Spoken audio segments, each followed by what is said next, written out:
हरे कृष्णा कृष्णा कृष्णा हरे हरे, हरे राम राम राम हरे हरे।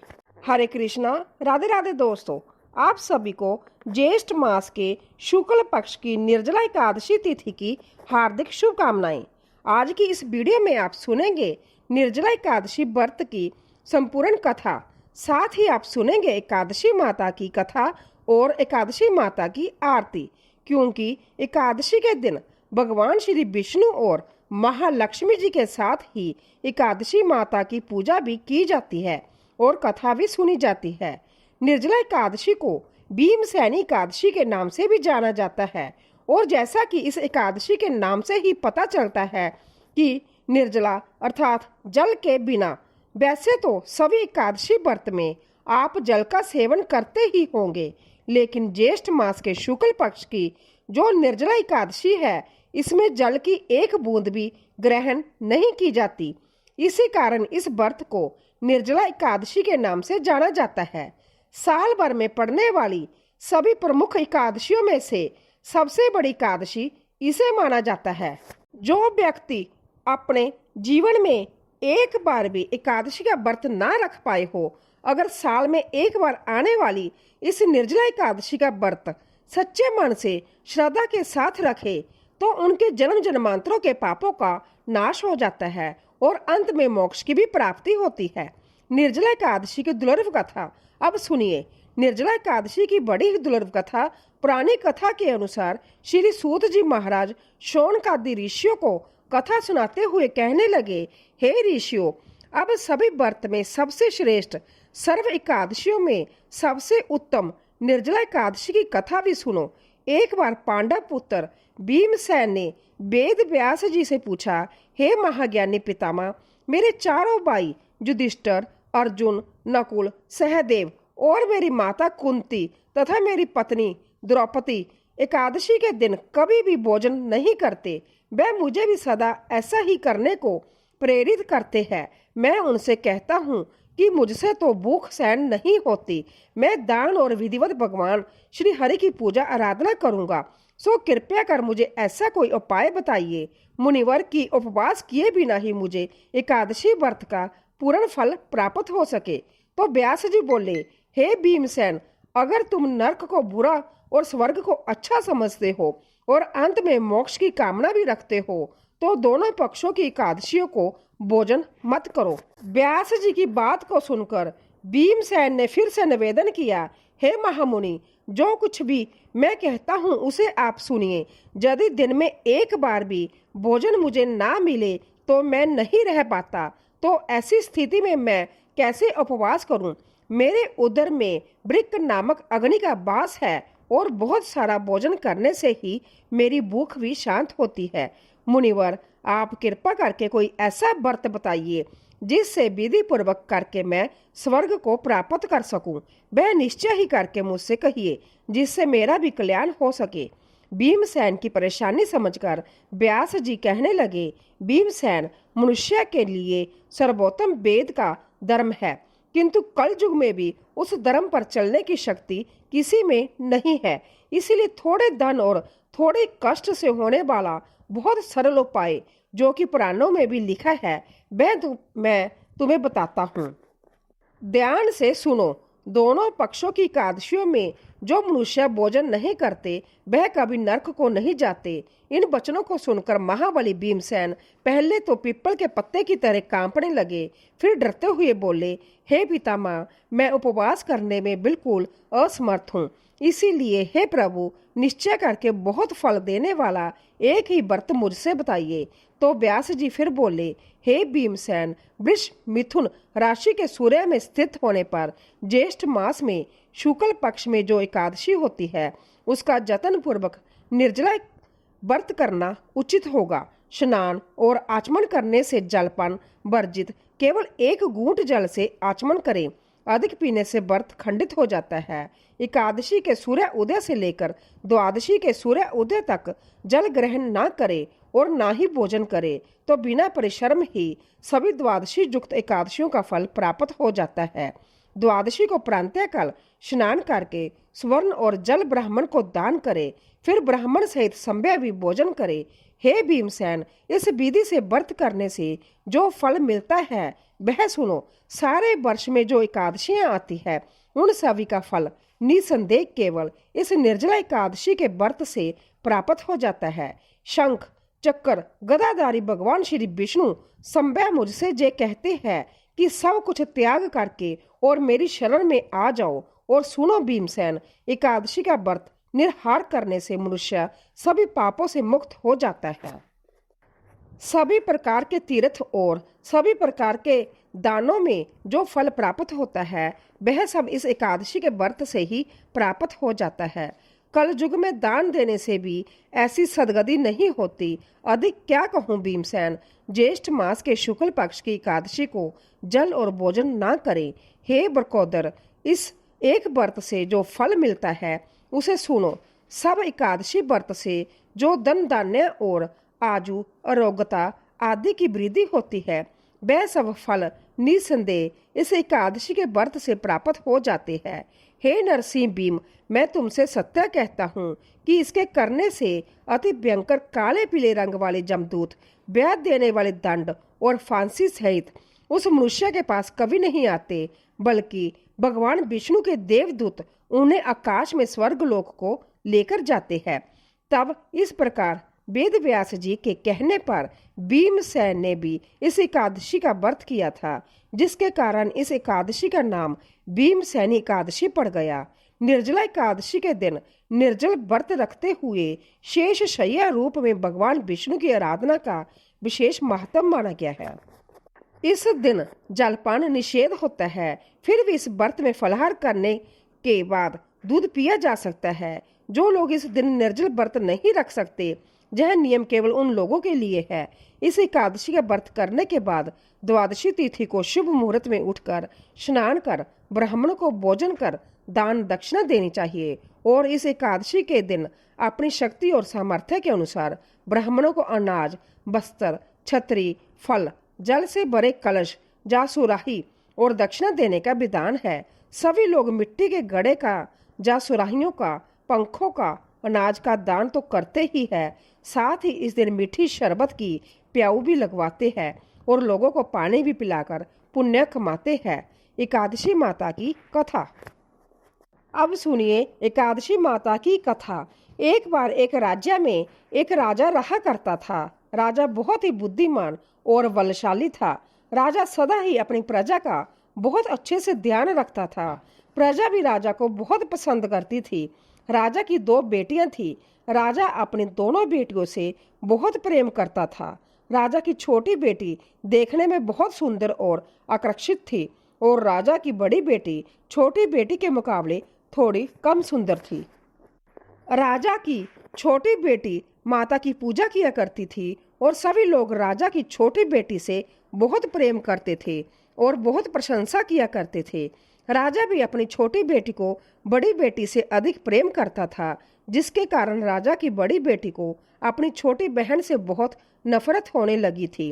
राजा की दोनों बेटियां जब बड़ी हो गई तब एक पड़ोस के राज्य में रहने वाले राजकुमार राजा की बड़ी बेटी के लिए रिश्ता लेकर आया। लेकिन जैसे ही उस राजकुमार की नजरें राजा की छोटी बेटी पर पड़ी तो वह राजकुमार राजा की छोटी बेटी पर आकर्षित हो गया और छोटी बेटी से पहली नजर से प्रेम करने लगा। उस राजकुमार ने राजा की बड़ी बेटी के साथ विवाह करने से मना कर दिया और उसने राजा से कहा कि मैं आपकी छोटी बेटी से विवाह करना चाहता हूँ।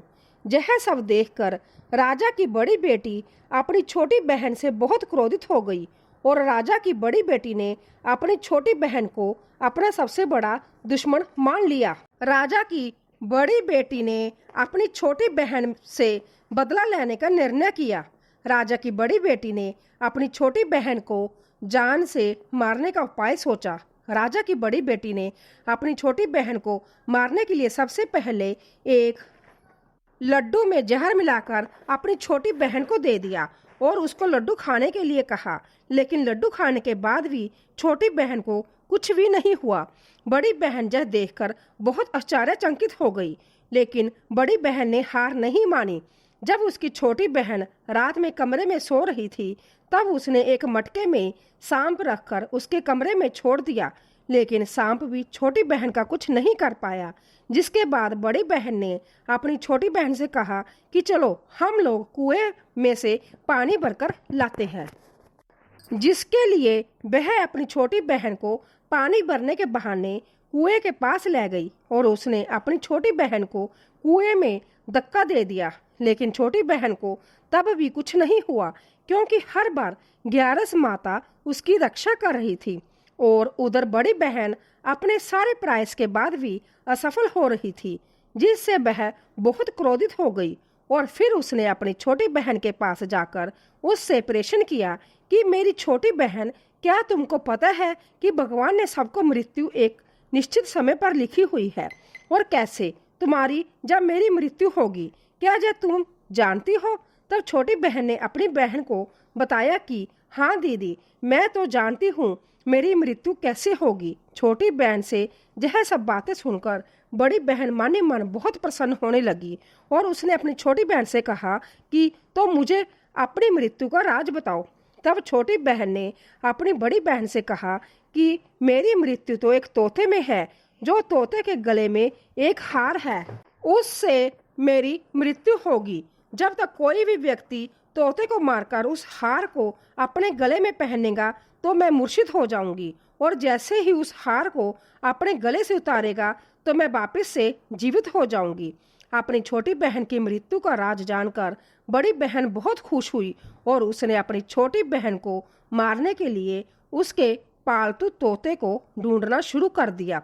और छोटी बहन को इस बात का आभास हो गया था कि कोई उसकी जान लेना चाहता है, जिसके लिए वह अपने पिताजी के पास गई और उसने अपने पिताजी से कहा कि पिताजी, मेरी मृत्यु के बाद आप मुझे मत जलाइएगा, बल्कि आप मुझे अपनी पुरानी वाली हवेली में एक पलंग में लेटाकर छोड़ दीजिएगा। अपनी छोटी लड़की की यह बातें सुनकर राजा बहुत आश्चर्यचकित हो गया। राजा ने अपनी छोटी बेटी से पूछा कि बेटी, तुम यह क्या कह रही हो? तब राजा की छोटी बेटी ने बताया कि पिताजी, समय किसी के लिए नहीं रुकता है, क्या कब किसको हो जाए इसका किसी को कुछ नहीं पता। फिर राजा ने अपनी छोटी बेटी से कहा कि तुम ऐसी बातें क्यों करती हो? 2-3 दिन के बाद तो तुम्हारा विवाह है। लेकिन छोटी बेटी ने अपने पिताजी को ऐसा करने पर मजबूर कर दिया और उनसे वचन ले लिया। राजा ने भी अपनी छोटी बेटी की बात स्वीकार कर ली और 2-3 दिनों के बाद जब शादी का समय आया, तब राजकुमार बारात लेकर राजा के घर आया और राजकुमार और राजा की छोटी बेटी का विवाह शुरू हो गया। जैसे ही राजा की छोटी बेटी राजकुमार के साथ फेरे लेना शुरू हुई, तो उसकी बड़ी बहन अपनी छोटी बहन के कमरे में जाकर उसके तोते को पकड़ लेती है और उसको जान से मार देती है। तोते के गले में जो हार था उसको अपने गले में धारण कर लेती है, और जैसे ही बड़ी बहन उस हार को अपने गले में धारण करती है, तो उधर छोटी बहन 3 ही फेरे ले पाती है और वहीं पर बेहोश होकर गिर जाती है। जिसके बाद राजा ने बड़े बड़े वैद्य हकीमों को बुलाया और अपनी छोटी बेटी का इलाज करने के लिए कहा।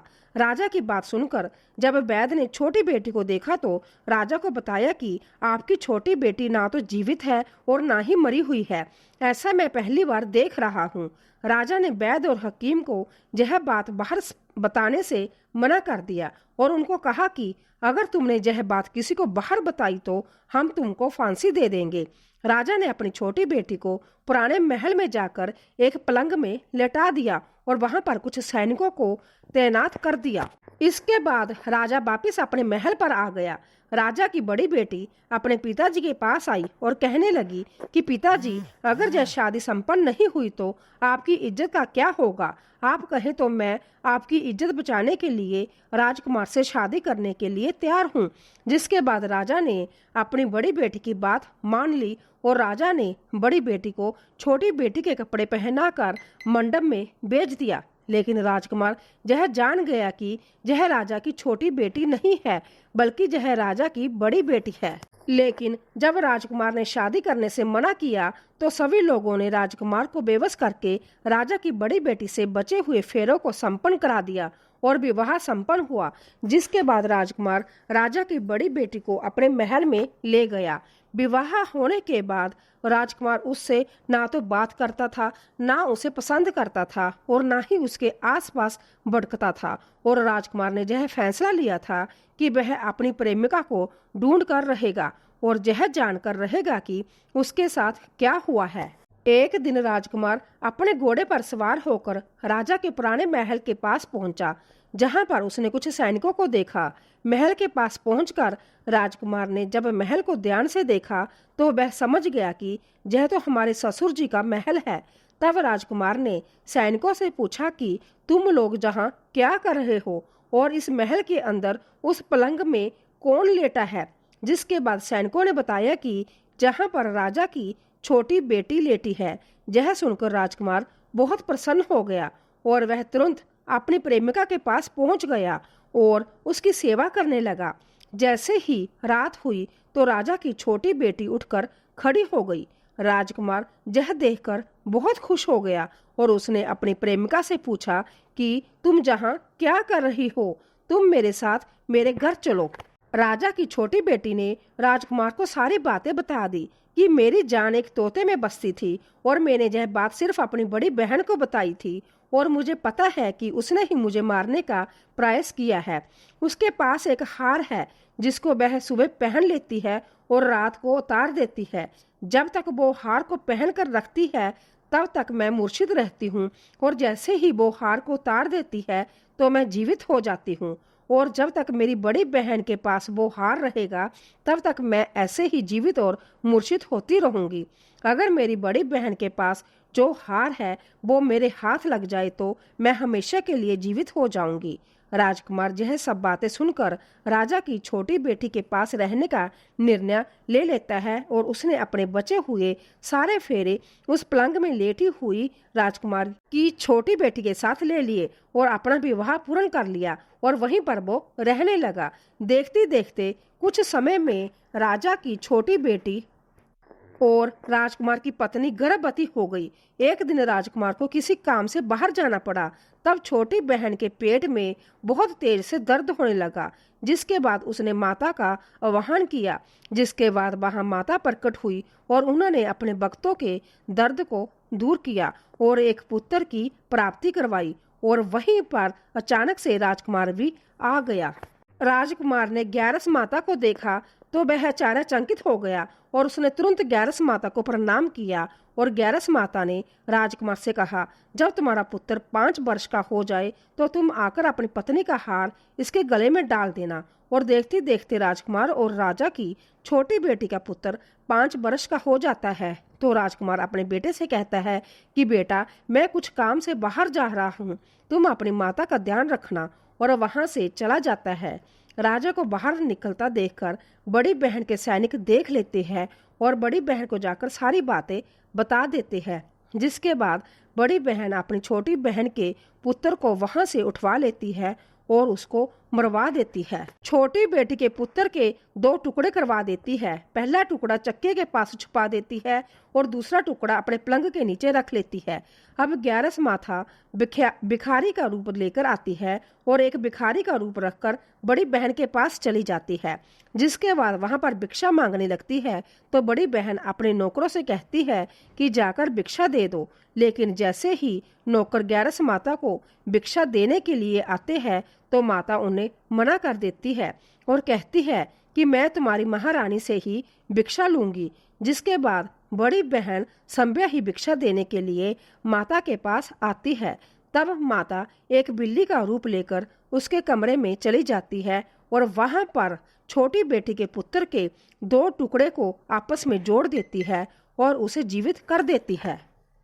फिर उसे वहां से ले जाती है। राजकुमार अपने बेटे को लेकर अपनी पत्नी के पास जाता है और उसे कहता है कि तुम इसका ध्यान रखना। अगर तुम इस बच्चे का अच्छे से ध्यान रखोगी तो मैं तुमसे बात करूंगा। एक दिन राजकुमार अपने बच्चे से कहता है कि तुम अपनी माता से उनके गले का हार मांग लो। तो अपने पिता की बात मानकर राजकुमार का लड़का अपनी माता के पास जाता है और कहता है कि माता जी, मुझे तुम्हारा हार चाहिए। यह सुनकर पहले तो बड़ी बहन बहुत क्रोधित होती है, पर उसको यह याद आता है कि राजकुमार ने कहा था कि अगर मैं इस बच्चे का ध्यान अच्छे से रखूंगी तो वह मुझसे बात करेंगे, जिसके कारण वह हार उस बच्चे को दे देती है और वह तुरंत हार को ले जाकर अपने पिताजी को दे देता है। और तभी राजकुमार अपने बेटे को लेकर वहां से जाने लगता है और अपनी पत्नी से कहता है कि तुम हमारे लिए खाना बनाकर रखना, मैं शाम को आकर तुम्हारे साथ खाना खाऊंगा। और वह अपने बेटे को लेकर वहां से चला जाता है। जिसके बाद वह राजा के पास जाता है और उनको सारी बातें बता देता है। राजा अपनी बड़ी बेटी की यह करतूत सुनकर बहुत क्रोधित होते हैं और अपनी परवरिश पर ही दोष देने लगते हैं। राजकुमार को अपनी छोटी बेटी के साथ रहने के लिए आदेश दे देते हैं। इस प्रकार 11 माता की कृपा से राजकुमार और राजा की छोटी बेटी सुखपूर्वक रहने लगे। प्रेम से बोलिए एकादशी माता की जय। प्रेम से बोलिए माता लक्ष्मी और भगवान विष्णु की जय। माता पार्वती और भगवान शंकर की जय।